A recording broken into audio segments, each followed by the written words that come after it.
Bonjour, je m'appelle Georges Bavier, j'ai 97 ans. Je suis en maison de retraite depuis 6 ans environ et actuellement à Bordeaux, à la Canopée, une maison de retraite toute neuve qu'on vient d'inaugurer. Je m'y sens bien et j'attends qu'une chose, tranquillement, la sortie définitive. Oui, des regrets de ne pas avoir profité de ma retraite d'une façon plus utile et plus intelligente. Je me suis laissé vivre alors que j'aurais pu m'occuper de différentes choses, participer à, comment dirais-je, dans la société, être plus utile, alors que je me suis laissé vivre sans aucune histoire. J'avais quelques amis, on se voyait, on sortait, mais ça n'allait pas plus loin. Et ça, je le regrette infiniment, mais le temps qui passe ne se rattrape plus, hélas. Ça, c'est une histoire qui remonte, mon Dieu, j'avais 11, 12 ans, et j'allais très souvent chez une voisine pour papoter un peu, elle était drôle et amusante. Et un jour, j'y vais, et elle avait une invitée, une personne très grande, les yeux fardés, noirs, des yeux perçants, avec une houppelande jusqu'aux pieds, une vraie sorcière, ce que j'ai ressenti. Et à peine arrivée, elle me regarde et puis elle me dit, toi, jusqu'à 27 ans, tu vas patauger, tu ne feras rien de bon, tu traîneras, c'est tout. Et en 1950, j'avais bel et bien 27 ans. J'ai changé de situation, je suis rentré dans l'hôtellerie, j'ai gravi rapidement tous les échelons et je suis arrivé à diriger l'hôtel. Et là, je gagnais ma vie très largement, j'en ai profité au maximum. Et mon Dieu, après l'indépendance, il a bien fallu rentrer en France et repartir presque à zéro. Et je redémarrais sans problème, je me suis réadapté et j'ai continué à vivre tranquillement et heureux. Et heureux. Arrivé à 91 ans, je pensais pouvoir toujours continuer à vivre presque en autonomie totale. Et puis du jour au lendemain, ça a été la catastrophe. Et puis la maison de retraite, je ne pouvais rien faire d'autre. Mais jusque-là, les années passées sans histoire, tranquillement. De mauvais souvenirs, j'en ai eu très peu et ils se sont vite effacés.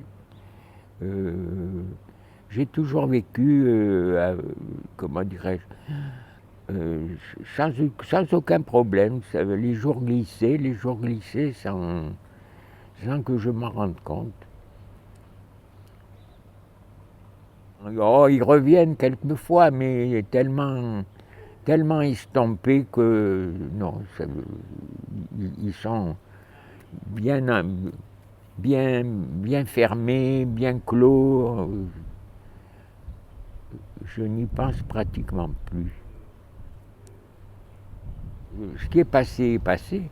Il faut d'abord, bon, à mon âge, c'est beaucoup dire de penser à l'avenir, mais le passé, on ne l'oublie pas, mais il est en réserve. On s'en souvient lorsqu'on a des moments un peu cafardeux ou tristes, on se rappelle les bons souvenirs. Et ça permet de tenir. Mon premier souvenir, c'est quand j'étais gamin, la première année où j'habitais Alger à l'époque.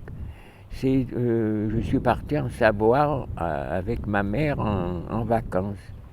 Alors ça a d'abord été le bateau, pendant 24 heures, être entre ciel et mer, le train, puis la découverte de la campagne, toutes les bestioles, les sauterelles, les coccinelles, les criquets, les taons qui commençaient à vous piquer.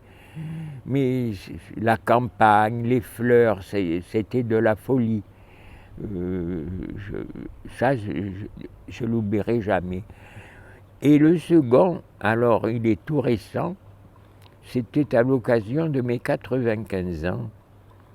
Je voulais les marquer d'une façon un peu originale, mais je ne savais pas par quoi commencer. Et j'étais avec mon ami Dominique et une autre amie. On parlait, et puis subitement, je ne sais pas comment, la conversation est venue.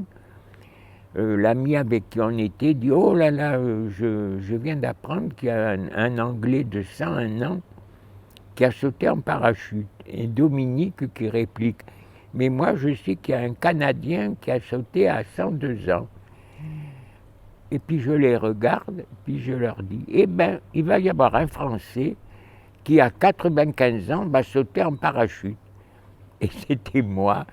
Et ceci dit, ça a été préparé longuement, enfin c'est Dominique qui a tout fait. Et le 24 août 2017, j'ai fait ce fameux saut. Ça a été une révélation extraordinaire.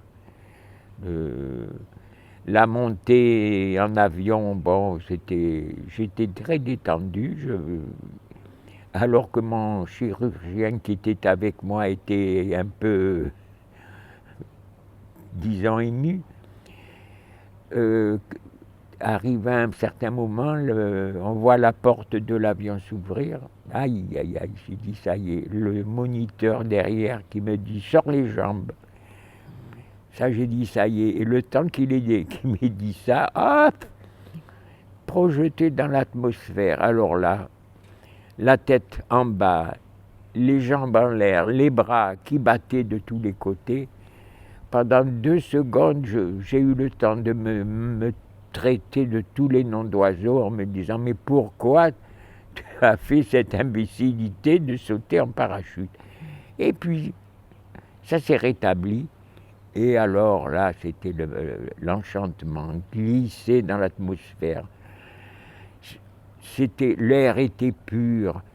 On aurait dit comment glisser dans cet air, dans cette atmosphère. On aurait dit qu'on décrochait un peu la soie. Une fois le parachute ouvert, c'était moins drôle. On commençait à voir les terrains de multicolores, un peu après les arbres, la route, les voitures qui n'étaient pas plus proches qu'une coccinelle. Et puis tout d'un coup, on est passé au-dessus de l'océan, puisque le saut s'était fait à Soulac. Et 2 secondes après, j'atterrissais en pleine forme et ravi aux anges d'avoir fait ce saut, en regrettant même de ne pas l'avoir fait plus tôt. Et je suis prêt à recommencer, si possible, pour mes 100 ans. Ou peut-être avant même.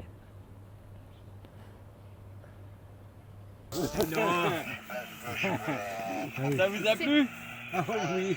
Oh, ça fait plaisir en tout cas de vous voir en l'air comme ça. Ah oui, et puis Vous aviez l'air bien heureux. d'être arrivé en bon état. D'accord. Qu'est-ce que vous avez eu comme sensation? Ah, c'est la première en sautant. J'ai eu peur. Et après? Et après, ben, ça s'est fait tout seul. Ouais. Je descendais, j'ai vu se rapprocher la terre, les maisons, les voitures qui passaient, et moi j'étais au-dessus. T'as eu quoi comme sensation de liberté? Ah, la liberté totale. T'as crié un petit peu? Non, du tout. Bon, À quoi d'accord. avez-vous pensé? Mais je vous dirais que j'ai pensé à rien. J'étais là.